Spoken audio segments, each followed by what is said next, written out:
Hey, bonjour, Normand Boulanger. Bienvenue sur ma chaîne, Normand Boulanger, raffiné et bien élevé. Aujourd'hui, je vous parle de ce qui différencie un produit de luxe d'un autre produit.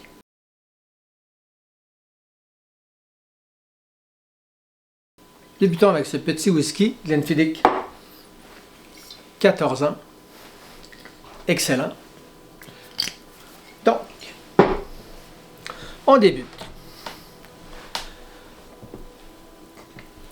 Quand on parle de produits de luxe, bien souvent, on a tendance à voir des grandes marques, des produits bien faits, qui sont là depuis longtemps. Mais pour ça, oui, le produit en tant que tel est important. Mais une chose qui importe encore plus, c'est pas le produit, c'est la personne qui vous le vend. C'est là que j'arrive avec le service. Oui, le service. Parce que vous allez voir dans les avis, que ce soit au restaurant, que ce soit dans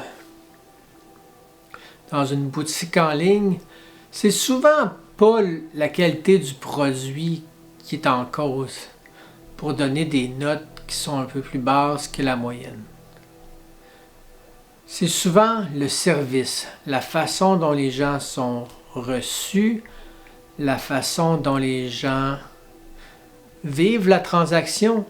C'est souvent les petits détails qui font que ça accroche. Le fait d'avoir attendu longtemps en file, par exemple, le fait de ne pas avoir été bien reçu dans un restaurant, l'entrée est un peu tout croche, bref. Ce genre de petits détails-là. C'est vraiment ce qui fait la différence dans un produit et qui fait que les gens vont changer l'expérience globale d'un produit. Je vais vous donner un exemple que j'ai vécu en fin de semaine.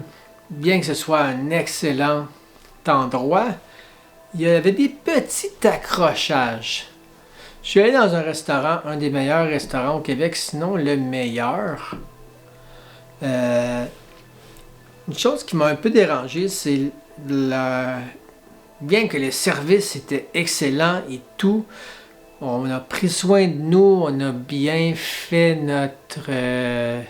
l'accueil était magnifique, c'était merveilleux, c'était vraiment intéressant. Les accords étaient parfaits, le niveau de bruit était incroyable. Il y a un petit truc qui accroche dans ce restaurant-là, puis on le voyait un peu. On le voyait très bien. C'est de la façon que leur accueil est conçu. Quand les gens rentrent dans ce restaurant-là, on dirait qu'ils se sentent un peu perdus, surtout en hiver avec les rideaux. Les gens se sentent un peu perdus. Il n'y a pas de table d'accueil, il n'y a pas vraiment d'endroit dédié. Donc ça fait un peu comme ta première expérience, la première impression est un peu ratée. Il y a une phrase que j'ai entendue quand j'étudiais en gestion hôtelière, on n'a jamais une deuxième chance de faire une première impression. Puis ça, c'est encore vrai. Donc, quand les gens rentrent, puis ils sont comme un peu, ils savent pas trop où aller, où attendre, c'est un peu... Ça enlève le côté magique de l'expérience, puis les gens, c'est un peu flou. C'est souvent aussi ce qui arrive dans une boutique de vêtements. Des fois, les gens vous regardent de haut, même si vous avez rentré dans leur boutique, vous regardent de haut, ne veulent pas vous servir, vous n'êtes pas nécessairement le style de clientèle qu'ils recherchent. Mais ça fait qu'un jour, si vous avez plus d'argent à dépenser, vous n'allez pas nécessairement aller dans cette boutique-là. Même si leurs produits sont excellents, parce que le service n'était pas à la hauteur. Puis pourquoi c'est ce qui fait qu'un produit de luxe a souvent un meilleur service? C'est souvent les programmes de formation qui sont axés sur le service à la clientèle, sur le bien-être du client, sur la façon dont le client est traité. On dit qu'on traite les clients qui ont des moyens aux petits oignons. Moi, je me demande pourquoi ça ne se fait pas partout. Que ce soit dans un spa, dans une boutique de sport, dans un gym. Pourquoi on ne fait pas attention aux gens? Parce qu'au final, il n'y a rien de pire qu'un client insatisfait. Je vous donne un autre exemple que j'ai vécu il y a quelques semaines. J'avais une machine à café.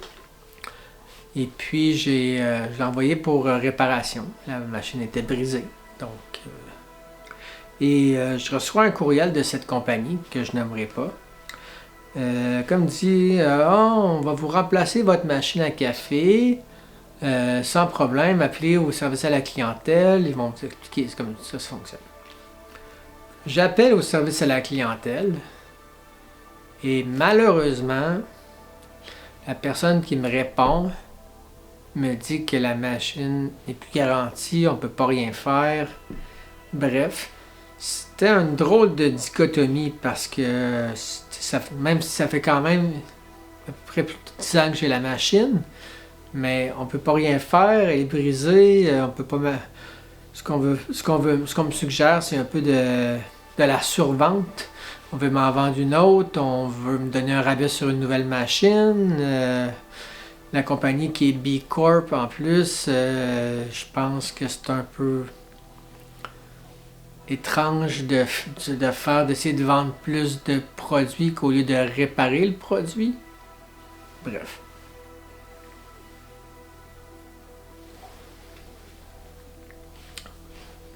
Bref, je n'ai pas pris leur offre. Et puis par la suite, j'ai eu des contacts avec des gens qui travaillent sur cette compagnie-là, qui voulaient me redonner une nouvelle machine, mais au final, peut-être un peu parce que c'est un peu passé par la porte arrière, puis j'ai refusé cette offre parce que je pense que les clients normaux n'auraient pas eu cette chance. Je pense que c'est une faute du service à la clientèle d'une compagnie qui devrait avoir des meilleures pratiques, qui devrait vérifier ce qui s'est passé. Je pense que c'est ça aussi. Qu'est-ce qui fait un excellent service à la clientèle sur les marques de luxe? Les marques de luxe sont vraiment des instituts de formation. Souvent sont avec des seniors qui les forment, qui pendant vraiment des longues périodes, et non pas de les envoyer sur le plancher directement. Je pense que des marques d'ici gagneraient à faire ça. Souvent, c'est qu'on engage des vendeurs, on les forme, on pense qu'ils sont très bons, mais est-ce qu'ils sont très bons en vente? Peut-être, mais est-ce qu'ils sont très bons en vente pour l'image de notre compagnie? Est-ce qu'ils représentent la compagnie qu'on a? Malheureusement, c'est souvent pas le cas. C'est juste le fait de certaines compagnies qui n'ont pas d'uniforme. Des fois, on a de la misère à reconnaître, êtes-vous un vendeur, êtes-vous pas un vendeur, un responsable du service à la clientèle, parce que les gens sont pas habillés d'une façon qui représente la compagnie. Si on va dans un hôtel, par exemple, les gens sont faciles à reconnaître, souvent sont habillés avec tous des habits qui représentent l'hôtel, des logos, des noms, et puis tous des habits un peu qui se ressemblent. Donc, à ce moment-là, il n'y a aucune confusion pour le client. Donc, ça, c'est un service comme vous avez un problème à l'hôtel, vous allez en bas, vous voyez un employé, vous pouvez lui dire. Bref, c'est facile. Dans un magasin, la tâche devient de plus en plus complexe. On ne sait plus qui travaille où. Mais parfois, les gens aussi ont des super bons comportements. J'étais au Royal Mount en fin de semaine, aller faire un petit tour pour chercher des petits trucs. Les gens chez une maison Territo nous ont accueillis. J'étais allé durant le Grand Prix, j'ai pris des photos pour un petit événement. Et puis la personne qui est la propriétaire m'a reconnu et m'a accueilli avec le plaisir. Tu sais, j'avais dit à la personne à l'entrée qui m'avait déjà très bien accueilli. Ah, c'est bon, je vais juste faire le tour, je vais juste voir chercher un petit truc en particulier, je ne l'ai pas trouvé parce qu'il n'y en avait pas. Mais ils m'ont très bien accueilli, on a jasé, m'ont offert un café, bref, excellent café d'ailleurs. Et puis, ça, c'est l'exemple d'un excellent service à la clientèle. Aussi, je suis même aussi encore au Royal Mount, une autre chez René, R-E-2-N-A-I, René, qui est un havre de beauté, on pourrait dire, où toutes les marques de beauté sont réunies sous un même toit. Donc, et puis, ce qui arrive à ce moment-là, c'est qu'on voit, on entre dans la boutique, on demande est-ce que vous avez X marque, ma mère cherchait quelque chose de précis. Ah oui, je vous amène avec une collègue. Donc, il nous guide et puis c'était parfait, tu sais. Ma mère n'a pas trouvé ce qu'elle cherchait. C'est des choses qui arrivent, c'est le produit n'est pas disponible ou le produit qui est offert ne correspond pas avec ses besoins. Mais bref, la personne nous a très bien guidés, on a été super bien servis. Donc, c'est juste vous dire, l'expérience, souvent, c'est ça qui compte, je pense. L'expérience client qui est de plus en plus délaissée avec la présence du numérique. Je vais vous donner un exemple. Je remarque là, souvent,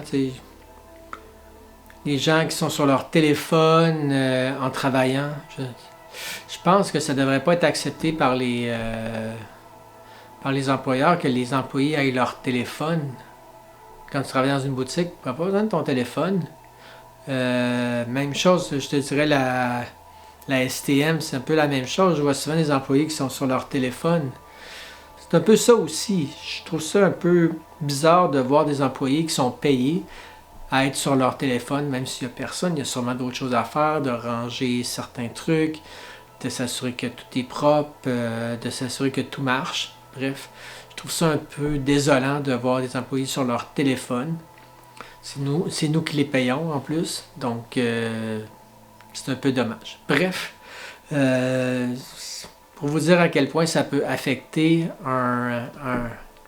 une expérience de voir ça derrière, ouais, fait que je comprends pas ce genre de comportement qui est permis par un employeur. Bref, donc voilà.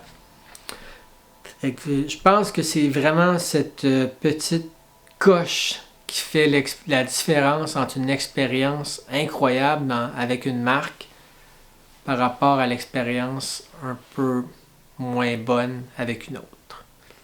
Le service. Bref. Bonne journée en ce mois de novembre qui débute. Et puis, on se reparle la semaine prochaine. Bye!